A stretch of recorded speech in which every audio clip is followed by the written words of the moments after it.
Guys इस video में मैं गायनेकोलॉजी के क्वेश्चंस के बारे में डिस्कस करूंगा जो हमारे एग्जाम्स में आने वाले हैं गाइस। और ये क्वेश्चंस को मैं ज़्यादा डिटेल में नहीं लेके जाऊंगा क्योंकि हमें सिर्फ एग्जाम के पॉइंट ऑफ व्यू से डिस्कस करना है। अगर आपको डिटेल में गायनेकोलॉजी समझनी है तो आप मेरे मेडिको मीडिया के सब्सक्रिप्शन को खरीद सकते हो, बहुत रिजनेबल अमाउंट में है। और स्टार्टिंग जो 10 सब्सक्रिप्शन खरीदेगा उसको डिस्काउंट भी है, ठीक है। और अलॉन्ग विथ ये जो सब्सक्रिप्शन चालू होगा ये होगा अगस्त के पहले वीक में, ठीक है। और हर हफ्ते 2 टॉपिक्स आएंगे with MCQ related to FMG, तो इस तरीके से रहेगा। और आप मेडिको मीडिया के क्विज़ भी आप पार्टिसिपेट कर सकते हो, ठीक है। ये सब जो चीज़ें हैं ये मैं डिस्क्रिप्शन में दे चुका हूँ, तो आप वहाँ से देख सकते हैं गाइस। अब हम जो मेंस्ट्रुअल साइकिल है उसके क्वेश्चन को देखेंगे, जिसमें से जो 14 और 53 क्वेश्चन है वो सेम है, ठीक है। वो दोनों ही बताता है कि मेंस्ट्रुअल साइकिल के ही क्वेश्चन है, ठीक है। इसमें क्या होता है कि जो मेंस्ट्रुअल साइकिल है वो एक तरीके का सीरीज़ ऑफ नेचुरल चेंज हमें देखने मिलता है, जिसमें कि जो फीमेल रिप्रोडक्टिव सिस्टम होता है जिसमें यूट्रस और ओवरी होती है उसमें एक चेंज देखने मिलेगा ओवर द मंथ, ओके। और इसमें जो पीरियड्स होते हैं वो चालू होता है ड्यूरिंग द प्यूबर्टी, ठीक है। तो 10 से 12 साल की एज में प्यूबर्टी चालू होता है जिसको बोलते हैं मिनाज, ठीक है। आफ्टर 45 ईयर्स ये जो मेंस्ट्रुअल साइकिल होता है वो बंद हो जाता है जिसको बोलते हैं मेनोपॉज। और जो एवरेज मेंस्ट्रुअल साइकिल होता है वो 28 दिन का होता है, ठीक है। तो ये मेंस्ट्रुअल साइकिल में हमें हार्मोनल चेंजेस भी देखने मिलते हैं अलॉन्ग विद जो मदर के रिप्रोडक्टिव जो फीमेल रिप्रोडक्टिव सिस्टम है इसमें भी हमें चेंजेस देखने मिलते हैं। देखिए ये डायग्राम में आप पता कर सकते हैं कि इसमें फेजेस होते हैं, ठीक है। तो सबसे पहला फेज होता है मेंसेस फेज, दूसरा होता है प्रोलिफरेटरी फेज जिसको बोल सकते हैं फॉलिकुलर फेज, तीसरा होता है ओवुलेशन फेज और चौथा होता है सेक्रेटरी फेज जिसको बोल सकते हैं ल्यूशियल फेज। तो ये 4 फेजेस हो सकते हैं। इसके बारे में आप डिस्क्रिप्शन दे सकते हैं मैम को, आपकी मर्जी है आप किस वे में देते हैं, ठीक है। तो इस तरीके से मैंने शॉर्ट में एक एक्सप्लेन किया हुआ है, ठीक। देख सकते हैं कि यहाँ आप देख सकते हैं जो यूट्रन साइकिल में क्या क्या चेंजेस हमें देखने मिलता है, ओके। जब हम क्वेश्चन डिस्कस करेंगे यूट्रस में क्या क्या चेंजेस देखने मिलता है, ठीक है। तो इनिशियल वे में आप देख सकते हैं यहाँ मेंसेस आपको देखने मिल रहा है, ठीक है। इनिशियल जो स्टार्टिंग 1 से 5 दिन होता है, फिर धीरे धीरे ये जो एंडोमेट्रियम की परत होती है प्रोलिफरेट कर रही है, ठीक है। ये प्रोलिफरेट कर रही है यहाँ। उसके बाद आता है कि ओवुलेशन फेज हो चुका है और ओवुलेशन फेज के बाद सेक्रेटरी फेज हो जाता है, मतलब जो एंडोमेट्रियम की परत होती है वो सेक्रेटरी हो जाती है, वो जूसी हो जाती है जिसमें जो एम्ब्रियो है वो आके अटैच हो सकता है, इम्प्लांटेशन हो सकती है, ठीक है। तो उस तरीके से आप सेक्रेटरी फेज देख सकते हैं। उसके बाद वापस जो मेंसेस का नेक्स्ट साइकिल चालू हो जाता है। तो इस तरीके से ये चेंजेस हमें देखने मिलते हैं यूट्रस में। देखिए जो अगला क्वेश्चन है वो है follicular phase of menstrual cycle, ठीक है। तो फॉलिकुलर फेज चालू कहाँ होता है? देखिए फर्स्ट डे उसका होता है, ओके। इसमें क्या होता है वो 7वें दिन से चालू होता है। पहला जो 6 दिन होता है या 5 दिन होता है वो मेंसेस होता है, ठीक है। इसमें ब्लीडिंग होती है। उसके बाद से जो फेजेस होता है फॉलिकुलर फेजेस होता है। इसमें आप क्या बोल सकते हैं? देखिए जब फॉलिकुलर फेज चालू होता है तो उस टाइम क्या होता है कि जो FSH होता है वो इनिशियली हाई होता है, ठीक है। तो FSH जब निकलता है तो वो फॉलिकल्स को रिक्रूट करता है और उसको ग्रो करने में हेल्प करता है, ठीक है। अब ये बोल सकते हो जैसे जैसे फॉलिकल ग्रो करता है तो फॉलिकल्स में जो ग्रेनुलोसा सेल्स होती हैं वही एस्ट्रोजन बनाती है, तो साथ में एस्ट्रोजन का लेवल भी बढ़ रहा है, ठीक है। आप ये बोल सकते हो। और इसमें प्रोजेस्टेरोन का लेवल एकदम नॉर्मल रहता है, ठीक है, बढ़ता ही नहीं है, तो ये भी बोल सकते हो। अब जैसे जैसे एस्ट्रोजन बढ़ रहा है, ठीक है, तो एस्ट्रोजन क्या करेगा, जो एंडोमेट्रियम की परत है, ओके, जो लेयर है उसको ग्रो करेगा, उसको प्रोलिफरेट करेगा, ठीक है। तो इसमें प्रोलिफरेशन भी होगा एंडोमेट्रियम का, ये बोल सकते हो। तो ये सब चीज़ें आप बोल सकते हो, ठीक है, प्रोलिफरेटरी फेज में। और ये एंड होता है विथ ओवुलेशन, ठीक है। तो इतना पॉइंट आप बोल सकते हो। और आप बता सकते हो कि जिसमें जो FSH और LH का चेंजेस है क्या है, ठीक है। तो बता सकते हैं FSH स्टार्टिंग में बढ़ता है बट नॉर्मल रहता है बाद में, और LH बढ़ता ही नहीं है, नॉर्मल रहता है, कांस्टेंट रहता है। तो ये आप हार्मोन के पॉइंट ऑफ व्यू से बता सकते हो, ठीक है, पिट्यूटरी हार्मोन के पॉइंट ऑफ व्यू से। ओवेरियन हार्मोन के पॉइंट ऑफ व्यू से आप बता सकते हो कि प्रोजेस्टेरोन कांस्टेंट रहता है और एस्ट्रोजन बढ़ता रहता है। और ओवेरियन एनाटॉमी है, इसमें बता सकते हो आपकी जो फॉलिकुलर फेज में जो फॉलिकल्स होते हैं वो ग्रो करते रहते हैं बिकॉज ऑफ FSH।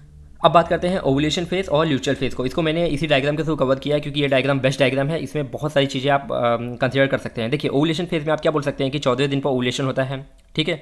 और ओवुलेशन होने के लिए सबसे पहले जो ग्रेप्टियन फॉलिकल्स हैं, ओके, और जो डोमिनेंट फॉलिकल्स है उसकी साइज़ 15 से 20 mm की होनी चाहिए, तब जाके ओवुलेशन होगा, क्योंकि ओवुलेशन होने के लिए इतनी साइज़ इंपॉर्टेंट है। जो एस्ट्रोजन का लेवल होता है वो 150 टू 200 पिकोग्राम भी होता है, तो इतना एस्ट्रोजन होना चाहिए। और अलॉन्ग विथ इस दौरान LH सर्ज होता है। देखिए ओवुलेशन के लिए रिस्पॉन्सिबल कौन होता है? LH होता है, तो जाके LH सर्ज हो जाता है, तो LH ओवुलेशन करवाता है। तो आप ये बोल सकते हो 14 दिन पर LH सर्ज हो जाता है और ओवुलेशन होता है, तो इतना आपके लिए सही रहेगा, ठीक है। और आप अपनी मर्जी से ऐड कर सकते हो। उसके बाद है ल्यूशियल फेज। ल्यूशियल फेज मतलब कि ओवुलेशन के बाद का फेज होता है, ठीक है। तो ये फेज में क्या होता है, देखिए नाम दिया है ल्यूशियल फेज, मतलब कि जो अब एग निकल चुका है तो जो फॉलिकल्स है वो किस में कन्वर्ट होगा? कॉर्पस ल्यूटियम में। तो ल्यूटियम है, कॉर्पस मतलब बॉडी, ल्यूटियम मतलब येलो, तो ल्यूटियम यहाँ से लिया गया है, इसलिए बोलते हैं इसको ल्यूशियल फेज, ठीक है। इस दौरान जो प्रोजेस्टेरोन होता है कॉर्पस ल्यूटियम से जो रिलीज होगा वो इस जो परत होती है उसको सेक्रेटरी बना देगा, ठीक है। तो एंडोमेट्रियम को सेक्रेटरी बना देगा ताकि इम्प्लांटेशन हो पाए, तो इसलिए इसको बोलते हैं सेक्रेटरी फेज, ठीक है। तो इस दौरान जो प्रोजेस्टेरॉन होता है वो भी हाई रहता है, ये भी बोल सकते हो, ठीक है, स्टेबलाइज रहता है। और आप ये बोल सकते हो ये ल्यूशियल फेज एंड होता है with withdrawal of the progesterone along with estrogen, ठीक है। तो इसमें एस्ट्रोजन का भी देखिए यहाँ दिया नहीं है, बट यहाँ भी थोड़ा सा हाई होता है एस्ट्रोजन, फिर लो हो जाता है। तो withdrawal of estrogen progesterone leads to the end of the menstrual cycle, ये साइकिल खत्म हो रहा है, ओके, और ल्यूशियल फेज भी खत्म हो रहा है। तो ये आप ऐड कर सकते हो। अब बात करते हैं कि क्या हार्मोनल चेंजेस हमें देखने मिलते हैं मेंस्ट्रुअल साइकिल में। देखिए जैसे मैंने बताया था कि इसमें पिट्यूटरी हार्मोनल चेंजेस देखने मिलते हैं अलॉन्ग विद ओवेरियन हार्मोन। तो आप ये बोल सकते हैं, अगर मैम पूछे कि क्या हार्मोनल चेंजेस हमें देखने मिलते हैं, तो इसमें बोल सकते हैं कि जो पिट्यूटरी हार्मोन्स होती हैं उसमें एफएसएच इनिशियली बढ़ता है, ठीक है, ओवरऑल मेंस्ट्रुअल साइकिल में, और फिर धीरे धीरे वो अपने हिसाब से कम होता है, कांस्टेंट होता है, फिर कम नहीं होता है, कांस्टेंट होता है, फिर उसके बाद धीरे से बढ़ता है, फिर कांस्टेंट होता है। तो एफएसएच का ये होता है। एलएच होता है 14 दिन पर सर्ज हो जाता है, ठीक है। और जो एस्ट्रोजन होता है वो इनिशियल वे में बढ़ते जाता है, क्योंकि जैसे जैसे फॉलिकल ग्रो करता है फॉलिकल एस्ट्रोजन बनाता है, तो एस्ट्रोजन धीरे धीरे बढ़ता है। और इनिशियली प्रोजेस्टेरॉन कांस्टेंट रहता है, फिर जब कॉर्पस ल्यूटियम बन जाता है तो प्रोजेस्टेरॉन का लेवल भी बढ़ जाता है। तो ये इस तरीके से आप बता सकते हैं, ठीक है। और एस्ट्रोजन का आप इस डायग्राम में देख सकते हैं कि जो ये ब्लू कलर में देख सकते हैं, एस्ट्रोजन ओवुलेशन के बाद थोड़ा सा घटता है, फिर ऊपर से बढ़ता है, फिर withdrawal of progesterone estrogen leads to the end of the menstrual cycle, ये इंपॉर्टेंट चीज़ है, ठीक है। और यहाँ आप डायग्राम में देख सकते हैं कि एलएच सर्ज हुआ है 14वें दिन पर, ठीक है। एफएसएच स्टार्टिंग में बढ़ा है, ओके, ताकि फॉलिकल्स को रिक्रूट कर पाए, और उसके बाद फॉलिकल ग्रो करते रहते हैं, ठीक है। उसके बाद ये थोड़ा सा बढ़ता है और कांस्टेंट हो जाता है। तो इस तरीके से हमें हार्मोनल चेंजेस हमें देखने मिलते हैं। अब हम देखते हैं कि इसमें ओवरीज और यूट्रस में क्या चेंजेस हमें देखने मिलते हैं मेंस्ट्रुअल साइकिल के दौरान। सिंपल सा बोलिए तो ओवरीज में क्या होता है, जब अंडा निकलता है ओवरी से तो आवाज़ आती है, ठीक है, जब अंडा निकलता है। तो उस टाइम क्या होगा कि जो ब्लड होता है वो ओवरी से निकल के पाउच ऑफ डगलस में जाता है, इसको बोलते हैं मिचल स्मज, ठीक है। तो उस टाइम थोड़ा सा हल्का सा पेन होता है, उस टाइम प्रोस्टाग्लैंडिन रिलीज होता है जो पेन के लिए रिस्पॉन्सिबल होता है, ठीक है। और ओवरीज में एक तरीके का घाव हो जाता है, ठीक है। तो ये आप देख सकते हैं, वो धीरे धीरे बाद में वो ठीक भी हो जाता है with the formation of scar. तो ये चेंजेस बोल सकते हैं ओवरीज में ड्यूरिंग मेंस्ट्रुअल साइकिल। और अलॉन्ग विद यूट्रस में क्या चेंजेस मिलता है, इनिशियल वे में यूट्रस में जब एस्ट्रोजन एक्ट होता है तो वो प्रोलिफरेट करता है यूट्रस को, ठीक है, उसकी परत बनाता है। तो प्रोलिफरेशन ऑफ यूट्रस हमें देखने मिलता है, ठीक है, इनिशियल वे में जब एस्ट्रोजन एक्ट करता है। उसके बाद जब प्रोजेस्टेरॉन एक्ट करता है तो सेक्रेटरी चेंजेस हमें देखने मिलता है, ठीक है। तो वो यूट्रस को सेक्रेटरी बना देता है, ठीक है। तो प्रोलिफरेटिव फेज में प्रोलिफरेशन होता है यूट्रस का, और सेक्रेटरी फेज में यूट्रस को सेक्रेटरी बना देता है, जूसी बना देता है। तो इस तरीके से चेंजेस बोल सकते हैं, और बाकी का आप अपने हिसाब से ऐड कर सकते हैं। अब क्या कैरेक्टरिस्टिक फीचर होता है नॉर्मल मेंस्ट्रुअल साइकिल का, देखिए सिंपल सा कैरेक्टरिस्टिक फीचर आप बता सकते हैं मैम को कि इसमें इनिशियल में जब मेंस्ट्रुअल साइकिल चालू होता है तो उसको बोलते हैं मिनाश होता है, ठीक है। वो होता है कभी इन पिबर्टी के स्टेज में, ठीक है, 10 से 12 साल का जो टाइम होता है वो पिबर्टी का होता है, ठीक है। और एवरेज देखें तो 9 से 17 साल की एज में होता है, और ये होता है करीब करीब 28 दिन का पीरियड होता है, ठीक है। और जो इसका ड्यूरेशन होता है मेंस्ट्रुअल फ्लो का वो 4 से 6 दिन का होता है। जो मेंसेस आता है, जो ब्लीडिंग होती है, ब्लीडिंग फेज 4 से 6 दिन का होता है। और उसके बाद आप ऐड कर सकते हैं बहुत सारी चीज़ें, और एबनॉर्मल और नॉर्मल, उस तरीके से। अब जो अमाउंट ऑफ मेंस्ट्रुअल फ्लो होता है वो एस्टिमेट करना डिफिकल्ट होता है, बट माना जाता है वो 30 से 80 ml का होता है। और जो कलर होता है मेंस्ट्रुअल फ्लो का वो डार्क रेड होता है with combination of blood, mucus और एंडोमेट्रियल सेल्स के। इसका ऑर्डर होता है मेरीगोल्ड की तरह, आपको स्मेल करेगा, ठीक है, इसका ऑर्डर। इतना भी याद रखेंगे तो बहुत काफ़ी है, ठीक है। और इसमें एक और क्वेश्चन जोड़ा गया है, न्यूरो हार्मोनल रेगुलेशन क्या होता है।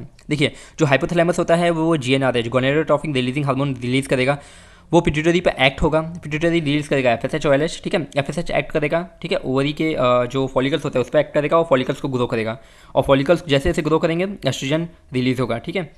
और एस्ट्रोजन जब एक्ट करेगा, एंडोमेट्रियम होता है, ठीक है, उस पर एक्ट करेगा एस्ट्रोजन, और एंडोमेट्रियम को ग्रो करेगा। तो ये इंपॉर्टेंट चीज़ हो गया, प्रोलिफरेट करेगा एंडोमेट्रियम को। और वहीं इसका नेगेटिव फीडबैक भी होता है कि अगर एस्ट्रोजन का लेवल ब्लड में ज़्यादा हो गया तो वो हाइपोथैलेमस को बोलेगा कि FSH ज़्यादा रिलीज ना कर, ठीक है।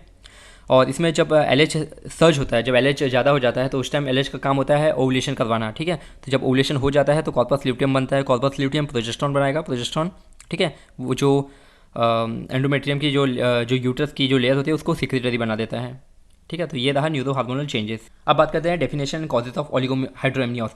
देखो ओलिगोहाइड्रोएमनियोस का मतलब होता है जो एमनियोटिक फ्लूइड होता है, जो बच्चे का जीवन होता है, वो जो पानी होता है वो लेस देन 5 होता है एमनियोटिक फ्लूइड इंडेक्स, ठीक है। और जो उसका अमाउंट देखे तो लेस देन 500 ml होता है नॉर्मल से, ठीक है। तो नॉर्मल होता है 1000 ml, और जो ओलिगोहाइड्रोएमनियोस होता है वो लेस देन 500 ml होता है। तो और कॉजेस में बोल सकते हैं क्या कारण हो सकता है, रीनल एनोमलीज, ओके, ये इंपॉर्टेंट कॉज होता है। Intrauterine growth restriction, pre eclampsia, ठीक है, हाइपरटेंशन एक बहुत बड़ी बीमारी रीज़न होता है, ठीक है। एनसेट्स होते हैं एमनियोटिक एमनियोनोडोसम होता है, एमनियोसेंटेसिस होता है, pre mature rupture of membrane, post term एनसेड AC inhibitor. तो ये सब कारण होते हैं। देखिए गाइस, मैं इसको डिटेल में नहीं बताऊंगा, ठीक है।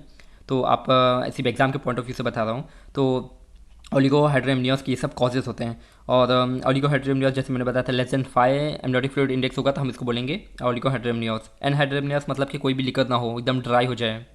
माइल्ड ओलिगोहाइड्रोएमनियोस का मतलब होता है 5 से 8 एमनियोटिक फ्लूइड इंडेक्स का रेंज हो। तो ये तरीके से आप डेफिनेशन और कॉजेज को बता सकेंगे।